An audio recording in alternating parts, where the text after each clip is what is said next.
नमस्कार दोस्तों, मैं मोहन वर्मा। आज मैं 523 की यूनिट 3 पीडीपीटी, जिसे ब्रिज कोर्स भी कहा जाता है, इसका यूनिट 3 में लेकर आया हूँ। प्रश्न यहाँ पर देखिए, विभिन्न संसाधनों के प्रयोग द्वारा गुणवत्तापूर्ण शिक्षण और अधिगम को कैसे प्रभावी बनाया जा सकता है।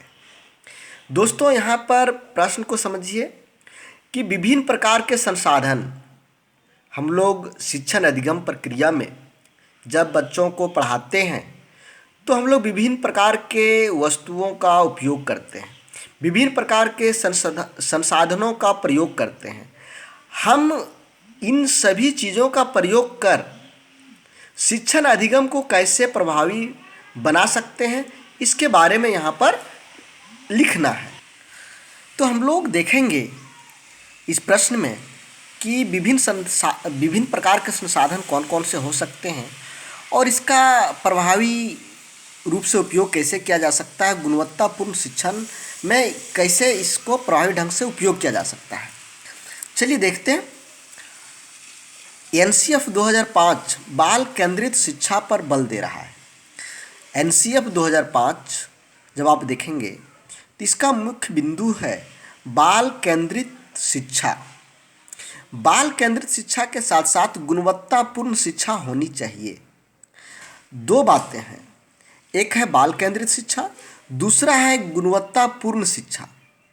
यानी जो शिक्षा का स्तर हो वो ऊंचा हो। शिक्षा की गुणवत्ता शिक्षण अधिगम विधि के साथ साथ शिक्षण अधिगम सामग्री की व्यवस्था, अधिगम का विषय, अधिगम का स्तर, प्रतिफल एवं अधिगम का वातावरण पर निर्भर करता है। शिक्षा की गुणवत्ता, हम लोग यहाँ पर बात कर रहे हैं बार बार शिक्षा की गुणवत्ता। तो शिक्षा की गुणवत्ता किन किन बातों पर निर्भर करता है। शिक्षा की गुणवत्ता पहला हुआ शिक्षण अधिगम विधि। ये पहला हुआ शिक्षण अधिगम विधि, इसके अनुसार प्रभावित होता है। दूसरा शिक्षण अधिगम सामग्री की व्यवस्था, तीसरा अधिगम का विषय, चौथा अधिगम का स्तर, पांचवा प्रतिफल और अधिगम का वातावरण। दोस्तों, शिक्षा की गुणवत्ता इन सभी बातों पर निर्भर करता है। किस तरह का शिक्षण विधि है, दो तरह के हम यहाँ पर बात कर रहे हैं। दो शिक्षक आप देखेंगे, एक शिक्षक के क्लास में आने के बाद सभी बच्चे शांत हो जाते हैं और उनके बातों का ये बहुत ही बेसब्री से इंतज़ार करते हैं और सुनते हैं। दूसरे तरह के शिक्षक हैं, जब ये कक्षा में आते हैं तो यहाँ पर हल्ला शुरू हो जाता है, या तो फिर पीछे के लड़के सोने शुरू कर देते हैं। तो दोनों में अंतर ये होता है कि इनका पढ़ाने की विधि अलग ढंग का होता है, इनका पढ़ाने की विधि अलग ढंग का होता है। तो यहाँ पर शिक्षण अधिगम की विधि कैसी है आपकी, शिक्षण अधिगम सामग्री की व्यवस्था किया है कि नहीं। मान लीजिए आपने एक योजना बनाया, पाठ योजना, इसमें आपने टीएलएम की ज़रूरत है। टीएलएम के रूप में मान लीजिए भारत की नक्शा का जिक्र किया है। जो आप प्रकरण चुने हैं उसमें भारत की नक्शा की आवश्यकता पड़ेगी। तो ये शिक्षण अधिगम सामग्री की व्यवस्था किया कि नहीं, यदि कर लिए हैं, उपयुक्त तरीका है तो बहुत अच्छा है। अधिगम का विषय कौन सा है, अधिगम का स्तर, प्रतिफल क्या है, अधिगम का वातावरण कैसा है, इन सब बातों पर गुणवत्तापूर्ण शिक्षा निर्भर करता है। यानी शिक्षा की गुणवत्ता निर्भर करता है। शिक्षा में गुणवत्ता मुख्यतः दो बिंदुओं से परिभाषित होता है। पूरी शिक्षा व्यवस्था का उद्देश्य संज्ञानात्मक विकास हो, अर्थात बच्चों का संज्ञानात्मक विकास होने से गुणवत्तापूर्ण शिक्षा कर सकते हैं।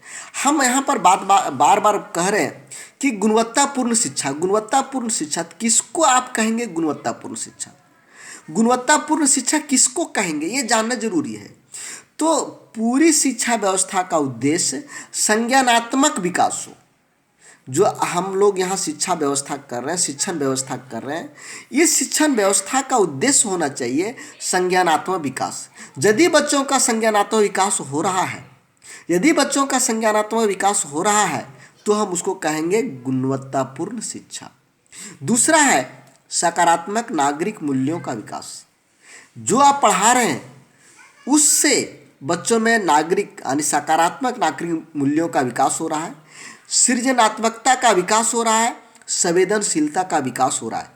जब आप पढ़ा रहे हो, जब आप शिक्षण अधिगम प्रक्रिया पूरा कर रहे हो और उस शिक्षण अधिगम प्रक्रिया के द्वारा यदि बच्चों में सकारात्मक नागरिक मूल्य का विकास हो रहा हो, सृजनात्मकता का विकास हो रहा हो, संवेदनशीलता का विकास हो रहा हो, तभी आप इस शिक्षा को, शिक्षण अधिगम प्रक्रिया को गुणवत्तापूर्ण शिक्षा कह सकते हैं। तो गुणवत्तापूर्ण शिक्षा होने के लिए हम किसको गुणवत्तापूर्ण शिक्षा कहेंगे? गुणवत्तापूर्ण शिक्षा जिसमें बच्चों का संज्ञानात्मक विकास हो, दूसरा बच्चों का सकारात्मक नागरिक मूल्यों का विकास हो, सृजनात्मकता का विकास हो, संवेदनशीलता का विकास हो। जब बच्चों में ये सभी चीज़ों का विकास होगा तो हम इसे गुणवत्तापूर्ण शिक्षा कहेंगे। आगे देखिए, अर्थात जब बच्चों में नागरिक मूल्यों का विकास हो, सृजनात्मकता का विकास हो, संवेदनशीलता का विकास हो, तो उस शिक्षा को गुणवत्तापूर्ण शिक्षा कहेंगे। तो गुणवत्तापूर्ण शिक्षा किसको कहेंगे, समझ में आ गया?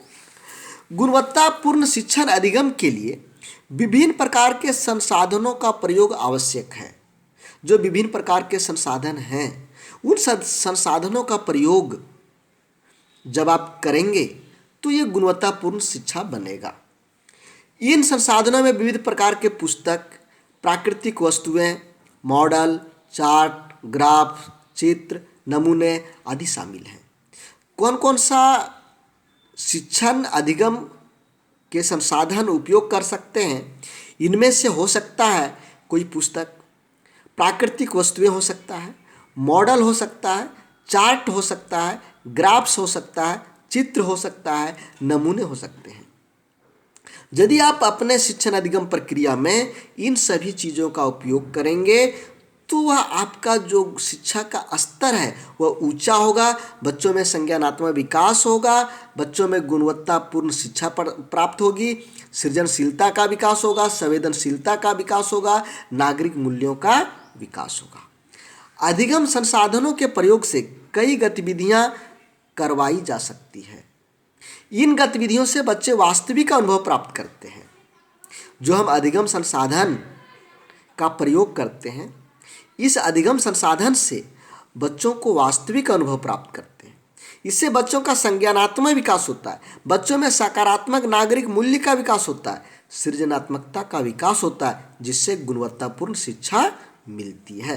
तो हम लोगों ने क्या देखा कि गुणवत्तापूर्ण शिक्षा के लिए आपको संसाधनों का प्रयोग आवश्यक है।